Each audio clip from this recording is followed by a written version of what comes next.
I never expected my 28th birthday to end with my sister trying to have me thrown out of a country club.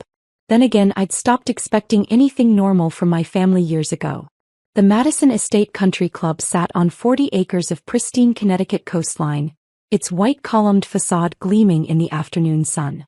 I'd arrived wearing comfortable jeans and a simple cotton blouse, having driven straight from my apartment in the city. My sister Claire had texted me that morning, "Family lunch at the club, 1 p.m. Don't be late." No mention it was a formal event. No warning about dress codes. Just another setup. I should have known better. Claire stood near the entrance in a designer dress that probably cost more than most people's monthly rent, her highlighted hair perfectly styled, her jewelry catching the light. Mom was beside her in head-to-toe Chanel, holding court with several other women who looked like they'd stepped out of a luxury magazine spread. "There you are," Claire said when she spotted me, her voice dripping with false sweetness. "We've been waiting."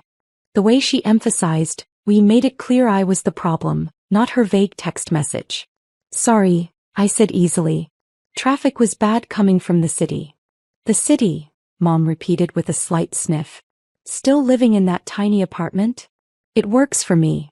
Claire's friends had turned to stare, their eyes traveling over my casual outfit with barely concealed disdain. I recognized the look. I'd seen it my entire life from this particular social circle. "Well," Claire said brightly, "shall we go in? I'm absolutely starving."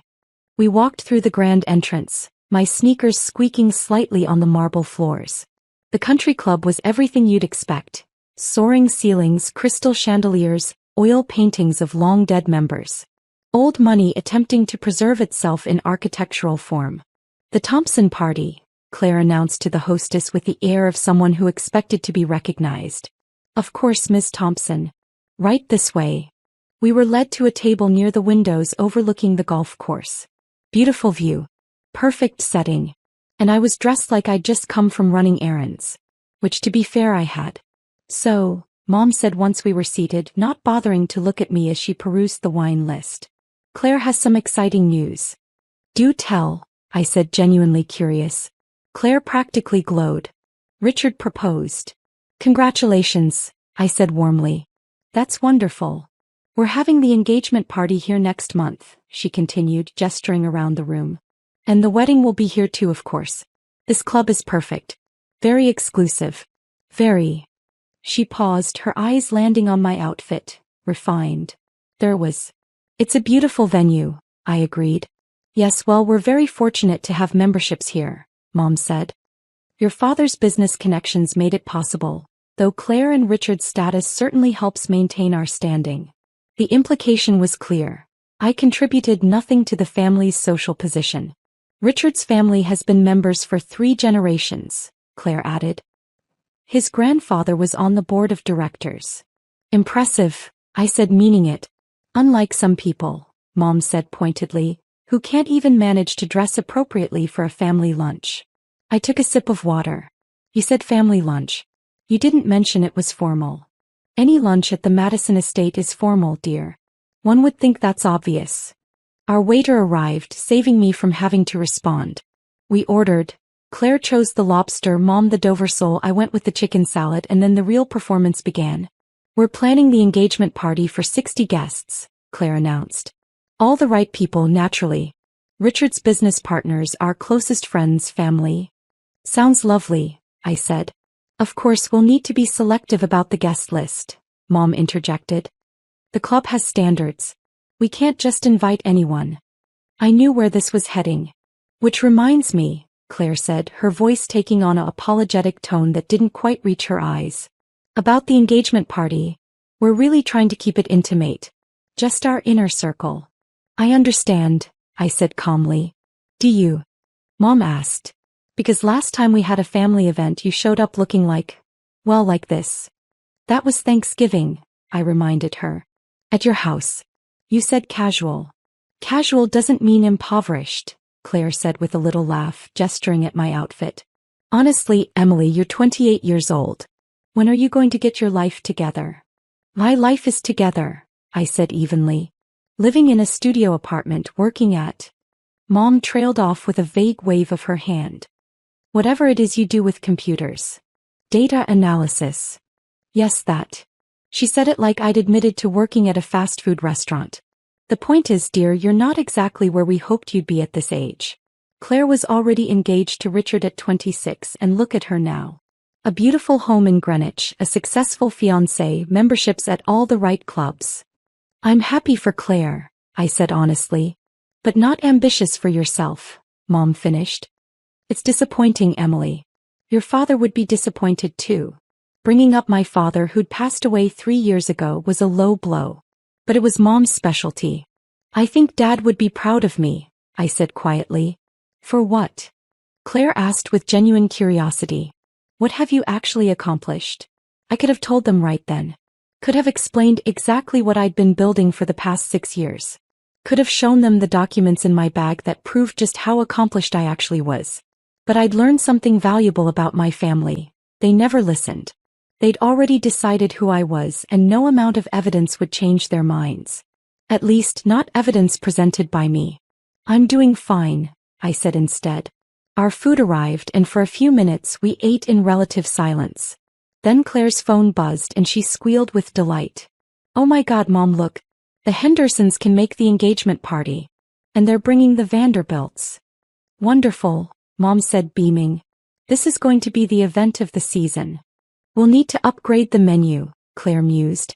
Maybe the filet mignon instead of the salmon. And champagne, obviously. The good stuff. Spare no expense, Mom agreed. This is a celebration of Claire's future. I continued eating my salad, letting their planning wash over me. I'd become quite good at tuning out these conversations over the years. Of course, we'll need to be careful about the seating arrangements, Claire said, pulling out her phone to make notes. The Vanderbilts can't sit with the Prescotts. You know they're in that legal dispute. And Richard's mother will want to be near the windows. What about family seating? Mom asked. Oh, well, Richard's parents at the head table with us, obviously. His siblings at table 2 with their spouses. Uncle James and Aunt Patricia at table 3. I waited, but my name never came up. Where should we put Emily? Mom finally asked, her tone suggesting she'd rather not put me anywhere at all. Claire looked up from her phone, her expression one of carefully constructed sympathy. Actually, Mom, I've been meaning to talk to you about that. Here it comes, I thought. The thing is, Claire continued, with limited space and so many important guests, I'm not sure we can accommodate everyone we'd like to invite. You're not inviting your own sister to your engagement party? I asked calmly. It's not that simple, Claire said quickly. It's just, this is a very important event for Richard's career. His business partners will be there, potential clients, people from his firm. We need to make the right impression. And I would make the wrong impression, I finished for her. Don't be dramatic, Mom said. Claire is simply being practical. This party could lead to important connections for Richard. We can't have. She gestured at me again. This being your daughter, I said. This being someone who can't be bothered to dress appropriately or maintain proper social standards, Mom corrected. Really, Emily, look at yourself. You're at one of the most exclusive country clubs in Connecticut wearing jeans and sneakers. You haven't made any effort to fit in with our social circle. You work some computer job that no one understands, you live in a tiny apartment in the city, you drive that horrible old Honda. It's reliable, I said. It's embarrassing, Claire snapped. Do you know what Richard's mother said when she saw you get out of it at Christmas? She asked if you were the hired help.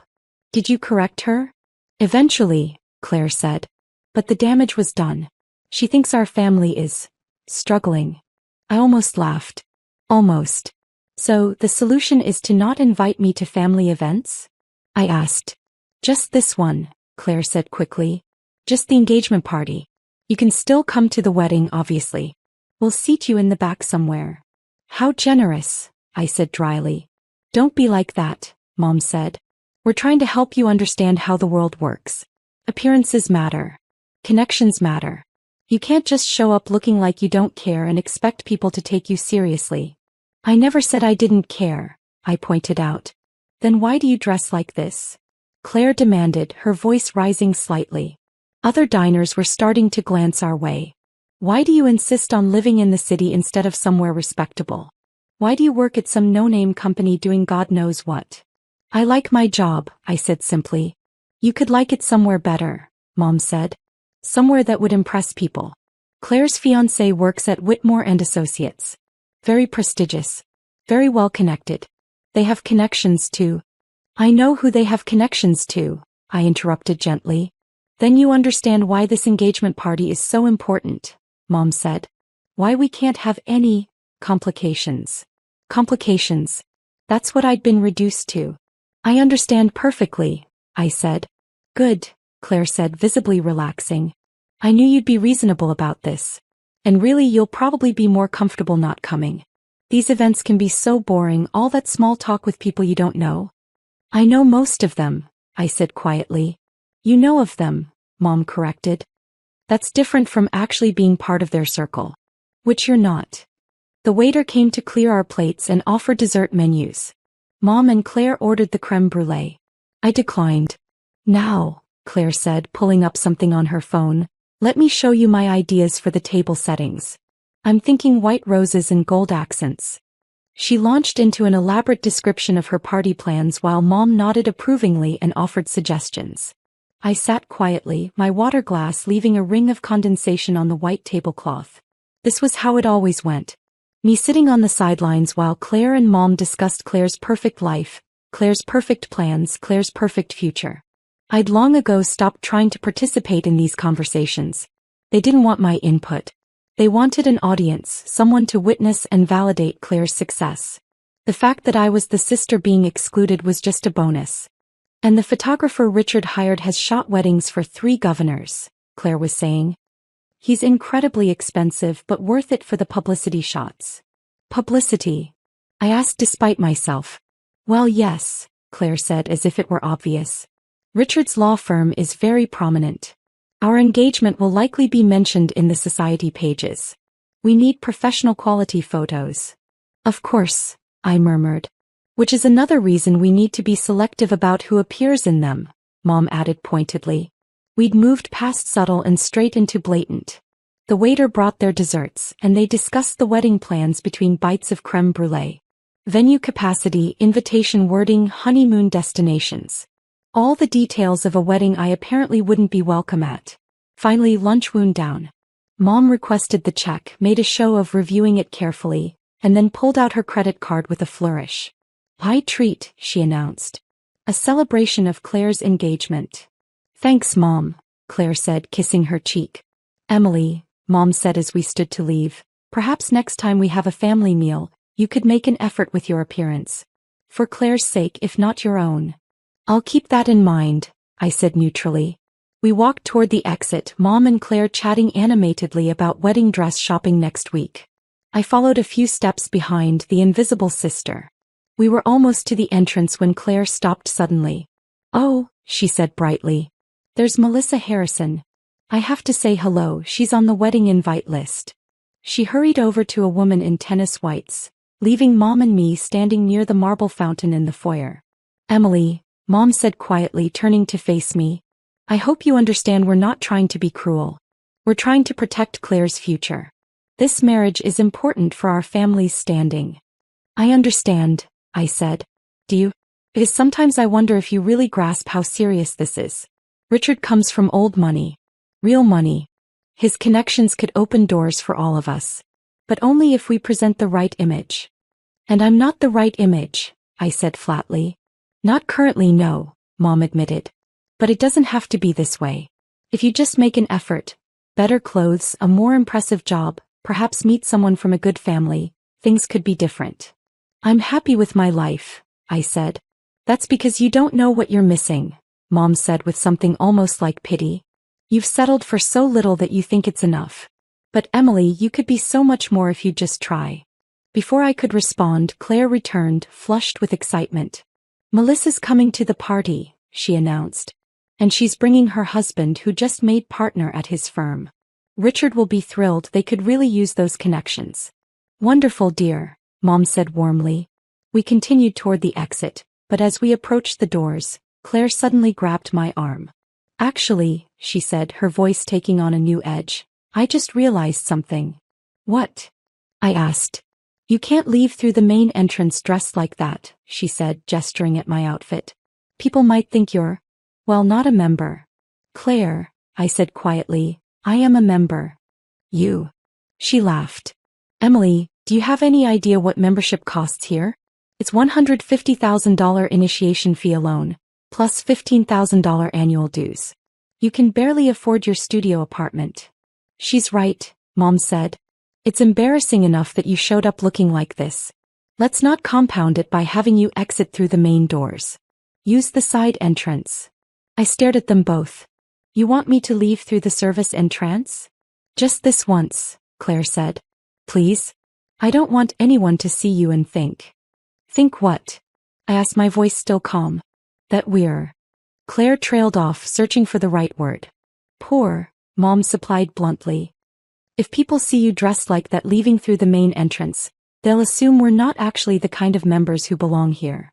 A small crowd had started to gather in the foyer. I recognized several faces. Other members, club staff, people who moved in the same social circles as my family. Perfect.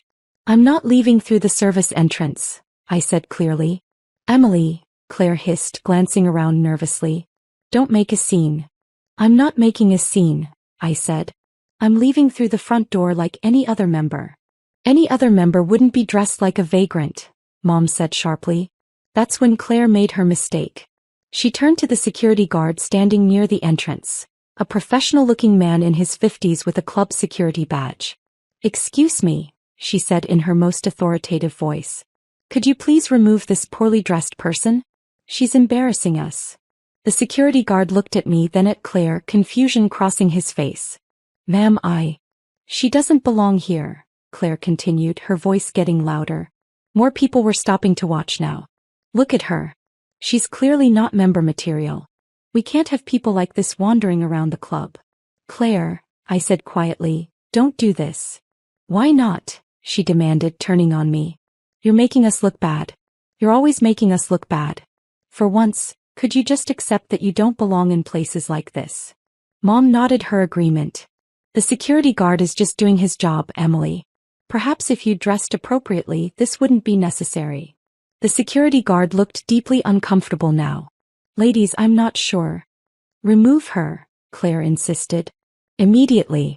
I'm a member here and I'm requesting that this person be escorted out.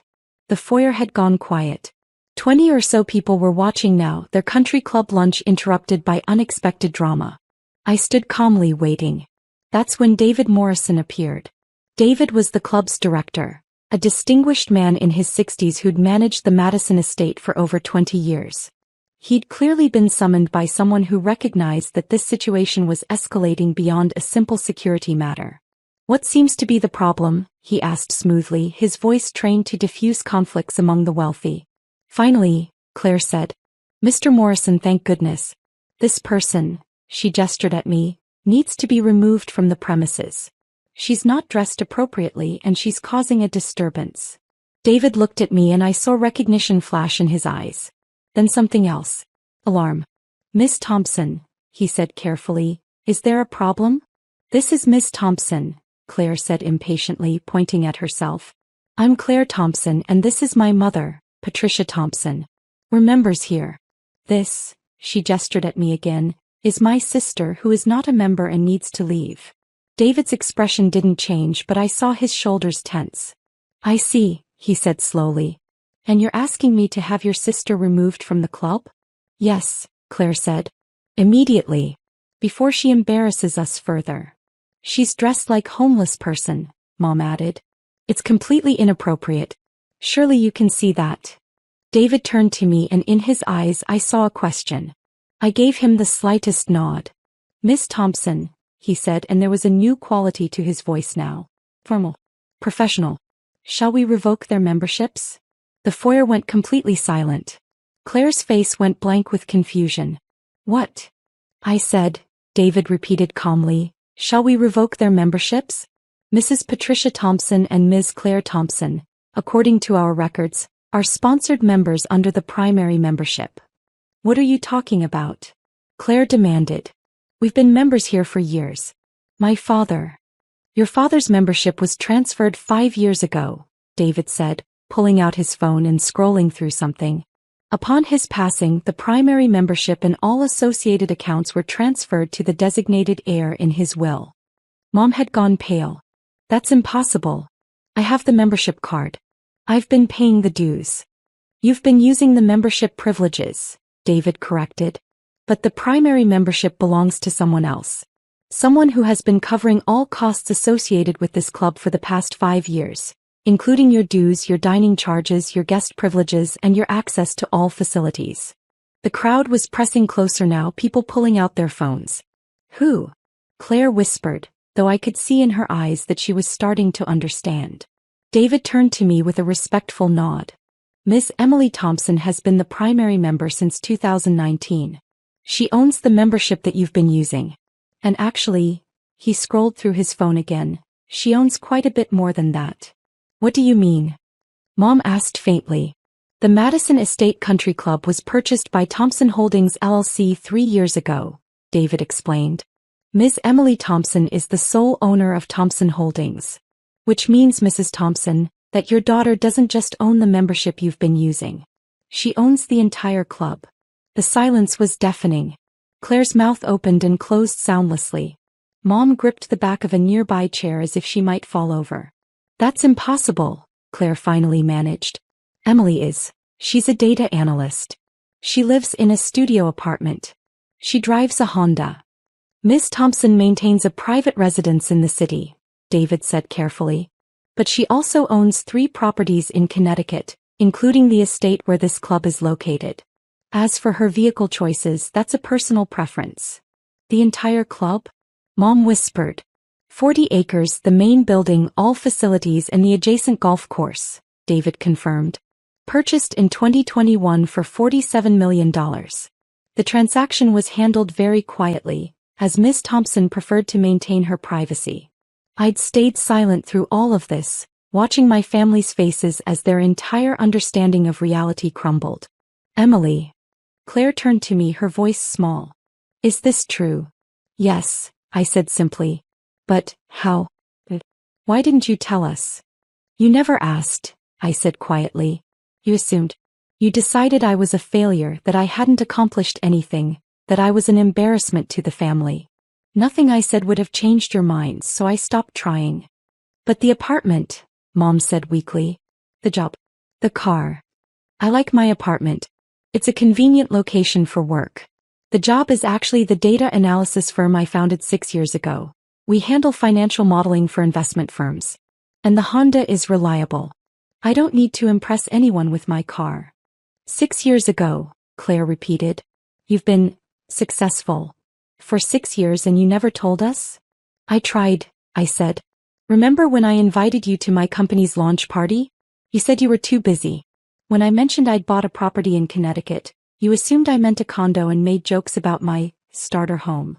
When Dad died and left me the club membership, you thought it was a pity gesture because I couldn't afford my own. The truth was settling over them now, cold and undeniable. Every time you've complained about paying dues here, I continued, my voice still calm, I was actually paying them.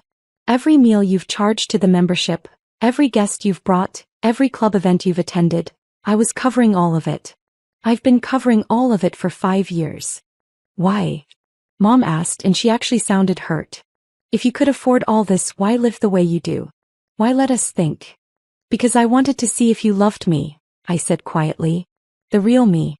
Not the version you wanted me to be, not someone who impressed your friends, just me.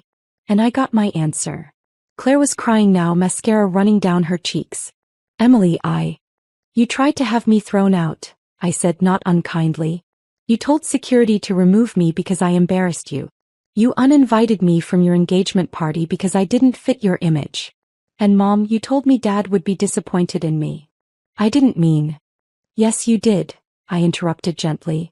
You meant every word. Because to you I was a failure. Someone who settled for less, who didn't try hard enough, who wasn't good enough for your social circle. David was still standing there, professional as always, but I could see sympathy in his eyes. Miss Thompson, he said carefully, your instructions? This was it. The moment where I could revoke their memberships, ban them from the club, cut them off from the social circle they valued so highly. The ultimate revenge. But as I looked at my mother's pale face and my sister's tears, I felt nothing but tired. Their memberships continue, I said. For now. But I want it noted in the records that they are sponsored members only. They have no authority to make decisions about club policy, membership, or guest access.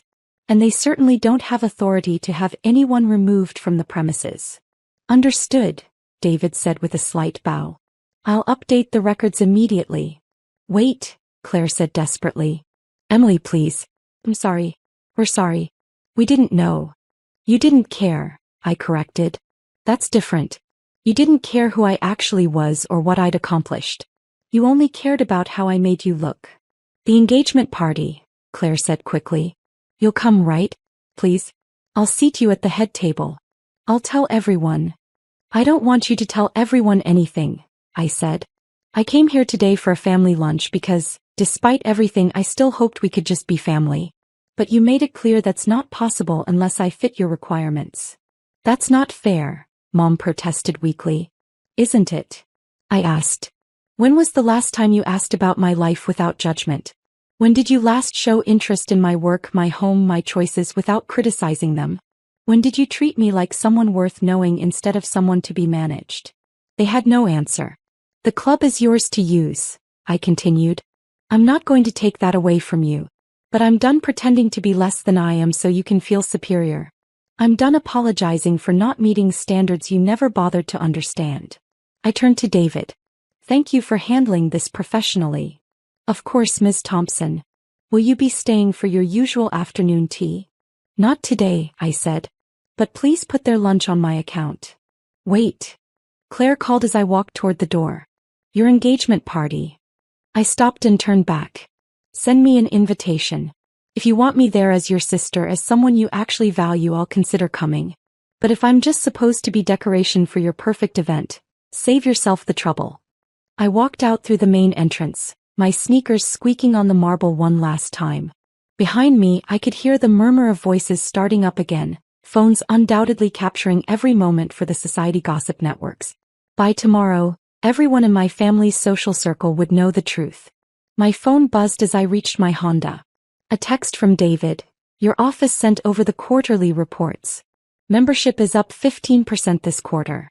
The renovations you approved for the tennis courts are already attracting new applications. Well done, Ms. Thompson. I smiled and put the phone away. I'd bought the Madison Estate Country Club 3 years ago not as an investment, but as a gift to myself. A reminder that I'd succeeded on my own terms, built something real, created value that had nothing to do with my family's approval. The fact that my family had been using it all along, never knowing who actually owned it, was just irony. As I drove away, my phone rang. Claire. I let it go to voicemail. Then Mom called. Then Claire again. They'd call for weeks, I suspected. Apologizing, explaining, trying to rebuild what had been broken. Maybe they'd mean it. Maybe they'd really see me differently now. But I'd learned something important today. Their opinion of me had always been conditional.